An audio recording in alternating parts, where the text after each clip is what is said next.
ज्या मैत्रिणी थोड्याशा हेल्दी आहेत किंवा त्यांची तब्येत थोडीशी गुटगुटीत आहे तर त्या मैत्रिणींची साडीमध्ये कंबर आहे ती मोठी का दिसते किंवा इथला कमरेजवळचा भाग मोठा का वाटतो। काही मैत्रिणींना साडीची पिन लावताना पाठीमागे हात जात नाही, तर अशा वेळेस आपण पिन लावून साडी आपली ब्लाऊजसोबत कशी सिक्युअर करायची। नमस्कार, पुन्हा एकदा स्वाती स्टाईलमध्ये मनापासून स्वागत। आज बघूयात या 2 अडचणी आपल्याला साडी नेसताना येतात तर त्या कशा सोडवायच्या।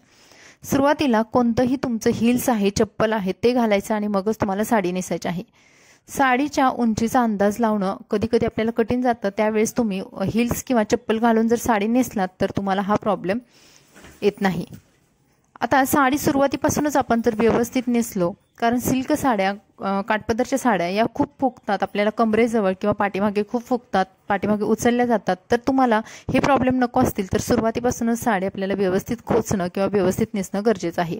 साडी खोचताना बघा, जास्त आपल्याला जमिनीला अगदी टच होईल अशी पण नेसायची नाही किंवा वरती पण नेसायची नाही। जमिनीपासून थोडंसं अर्धा इंच अंतर वरती असावी एवढी साडी आपल्याला घेऊन खोचून घ्यायची आहे।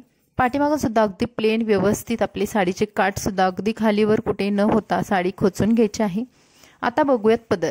काठपदरच्या साडीमध्ये किंवा ज्या सिल्क साड्या असतात, हेवी साड्या असतात, त्यांच्यामध्ये हा प्रॉब्लेम जास्त बघायला भेटतो। पदर करताना जर साडीला गोंडे असतील तर पदर कसा करावा हे जमत नसेल तर तुम्हाला पदराचे गोंडे आहेत ते आतल्या साईडला करून घ्यायचे आणि त्यानंतर पदर करायचा। आता पदराची सर्वात वरची प्लीट किंवा निरी बनवताना ती थोडीशी मोठी बनवायची आणि त्यानंतर आतमधल्या प्लीट्स आहेत त्या वरच्या निरीपेक्षा किंवा प्लीटपेक्षा छोट्या छोट्या बनवून घ्यायच्या। कोणत्याही प्रकारची साडी असू देत, आपल्याला प्लीट्स या पदराच्या भरपूर बनवून घ्यायच्या आहेत, यामुळे एक आकर्षक लुक येतो। आता तुमची साडी खूप फुगीर असू द्यात किंवा नॉर्मल असू द्यात, तुम्ही या पद्धतीने जर साडीचा पदर केलात तर तुमच्या साडीचा पदर बिलकुल फुलत नाही किंवा मागून फुगीर सुद्धा दिसत नाही। काय करायचं, सर्व प्लीट्स बनवल्यानंतर अगदी मी माझ्या डाव्या हातामध्ये जो साडीचा एक टोक पकडलेला आहे जिथे सर्व निऱ्या आहेत, तर तिथे आपल्याला एक पिन लावून घ्यायचे आहे। आता पिन लावताना तुम्ही अगदी सेंटरला लावून घ्यायचे आहे। तुम्ही एखाद्या कॉर्नरला लावली तर ती पिन उचलली जाते किंवा साडीचा भाग आहे तो फुगीर दिसतो। त्यानंतर अशा पद्धतीने साडीच्या पदराचे 3 भाग करायचे आहेत। मध्यंतरी सुद्धा तुम्हाला अशा प्लीट्स बनवून पिन लावून घ्यायच्या आहेत। फक्त लक्षात ठेवायचं, पिन लावताना आपल्याला बरोबर साडीच्या पदराचा जो काठ आहे त्याच्या बरोबर मध्ये लावायचा आहे। आता साडीचा पदर आपल्याला किती उंचीचा पाहिजे आहे तेवढा बनवून घ्यायचा आणि त्यानंतर पिन आहे ती पदराला लावून घ्यायची। आता ही पिन आपण ब्लाऊज सोबत अटॅच करणार आहोत, पण ज्या मैत्रिणींना साडीचा ब्लाऊज सोबत जर साडीच्या निऱ्या अटॅच करताना प्रॉब्लेम होत असेल तर काय करावं हे आपण बघणार आहोत। तात्पुरती आता हा साडीचा पदर आहे ते पाठीमागून मी रोल करून आणला आणि माझ्या खांद्यावरती ठेवला।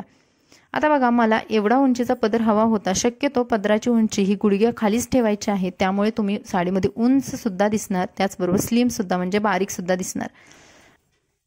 आता बघूया, ज्या मैत्रिणींची तब्येत थोडीशी जाड आहे तर त्यांचा कमरेजवळचा भाग मोठा का वाटतो, काय नेमक्या चुका होतात, त्यामुळे हा भाग आपला आहे त्यापेक्षा सुद्धा थोडा फुगीर किंवा जाडसर वाटतो आणि साडीमध्ये हा प्रॉब्लेम जास्त बघायला भेटतो। तर सर्वात पहिली चूक म्हणजे आपण साडीची जी साईड फिटिंग करतो ती जर अशा पद्धतीने तुम्ही करत असाल तर त्यामुळे सुद्धा तुमचा पोटाचा घेर आहे तो जास्त दिसतो आणि त्यामुळे इथे बाउन्सी लुक येतो, म्हणजेच फुगीर लुक येतो।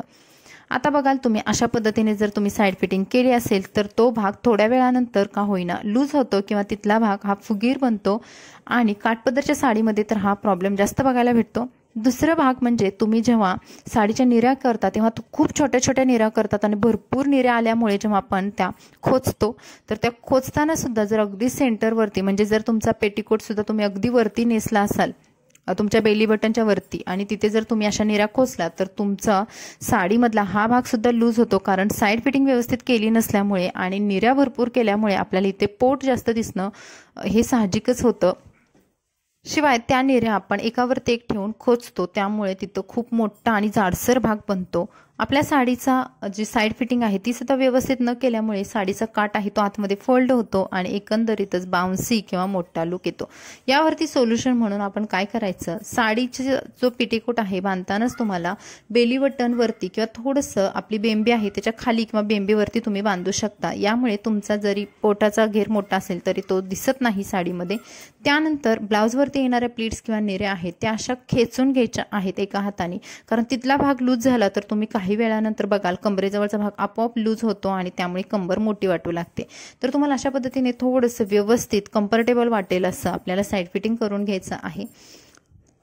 आता साडीचं साईड फिटिंग करताना आपल्याला डायरेक्ट हा भाग खोचायचा नाही। डायरेक्टली तुम्ही जर खोचाल तर तो भाग साडीचा पुन्हा फोल्ड होतो। त्याऐवजी काटाचा एक भाग आहे, कॉर्नर आहे, तिथे पकडून आपल्याला पिनने हा भाग बरोबर सेंटरला किंवा थोडंसं तुम्ही तुमच्या उजव्या बाजूला नेऊन खोचू शकता किंवा सिक्युअर करू शकता। त्यानंतर आता करायच्या आहेत निर्या। आता निर्या करताना काठपदर साडीच्या लक्षात ठेवायचं की खूप मोठ्या मोठ्या निर्या करायच्या, यामुळे निर्यांची संख्या कमी होते आणि समोरून निर्या सुद्धा मोठ्या झाल्यामुळे बसतात व्यवस्थित, पायाजवळ सुद्धा त्या जास्त फोल्ड होणं किंवा भरपूर साऱ्या निर्या पसरणं हे प्रॉब्लेम होत नाहीत। तर तुम्ही बघा अगदी 4 ते 5 निर्या आपल्या येतात आणि त्यानंतर तुम्हाला या सर्व निर्या आहेत त्या व्यवस्थित करून सिक्युअर करायच्या आहेत। खोचताना सुद्धा ह्या सर्व निर्या एकावरती एक न ठेवता थोड्याशा बाजूला म्हणजे थोड्या पसरून घ्यायच्या आणि मगच खोचायच्या आणि ही झालेली आहे आपली व्यवस्थित अशी साडी नेसून। आता तुम्ही बघाल कमरेजवळचा जी माझी प्लीट किंवा जो काठ आलेला आहे तर तो अजिबात फुगत नाही किंवा फोल्ड सुद्धा होत नाही। होणारा दुसरा प्रॉब्लेम म्हणजे बऱ्याच मैत्रिणींना हातच पाठीमागे जात नाही, तर पिन ब्लाउजला पाठीमागे कशी लावायची, अगदी पुढे लावली तर पदर पडतो। त्यामुळे तुम्हाला एक गोष्ट करायची आहे, अगोदरच तुम्हाला साडीला पिन लावून अशा पद्धतीने सिक्युअर करून घ्यायचं आहे आणि ही पिन अशी सोडायची आहे। आता काय करायचं, जी मानेजवळ येणारी प्लीट आहे ती थोडीशी फोल्ड करायची, कारण ही प्लीट कितीही आपण व्यवस्थित केलं तरी लूज होत असते। थोडीशी फोल्ड करायची जिथे आपण पिन लावलेली आहे अगोदर तर तिथे, आणि त्याच्या खाली थोडंसं ही प्लेट फोल्ड करून बाकीच्या सर्व ज्या प्लेट्स आहेत पदराच्या तर त्या घ्यायच्या आणि आपला हात अगदी खांद्यापर्यंत तरी जात असतो, तर जिथेपर्यंत तुमचा हात जातोय तिथे जाऊन तुम्ही ही पिन लावून घ्या। आता आपला हा साडीचा पदर आहे तो बिलकुल हालत नाही किंवा समोर पडत सुद्धा नाही, कारण आपण पाठीमागे ऑलरेडी पिन्स लावलेले आहेत आणि हा आपला प्रॉब्लेम सॉल्व्ह होऊन जातो। जेव्हा काठपदरच्या साडीमध्ये आपण चालतो तर त्या खूप सुळसुळीत साड्या असतील, म्हणजे त्यांचं सूत आहे सिल्क असेल तर त्यांच्या निर्या सुद्धा समोरून खूप फुलल्या जातात। यासाठी तुम्हाला आणखी एक पिन लावायची आहे, ज्या मार्केटमध्ये तुम्हाला साडीच्या कलरच्या सुद्धा पिन्स भेटतात। तर ही पिन लावताना फक्त तुमची जी बॉर्डर आहे साडीच्या पदराची तिच्या खाली लावून द्या आणि आता आपण बघाल साडीचा हा प्रॉब्लेम पदराचा सॉल्व्ह होतोय, कारण मागे सुद्धा तुम्ही बघाल पिन लावल्यामुळे माझा पदर पुढे पडत नाही आणि पदर सुद्धा सिक्युअर राहतो। तर मैत्रिणींनो, हा होता आजचा व्हिडिओ। कसा वाटला कमेंट्समध्ये नक्की सांगा। व्हिडिओ आवडला तर लाईक करा, चॅनलला सबस्क्राईब करा। चला भेटू नवीन व्हिडिओमध्ये, बाय बाय।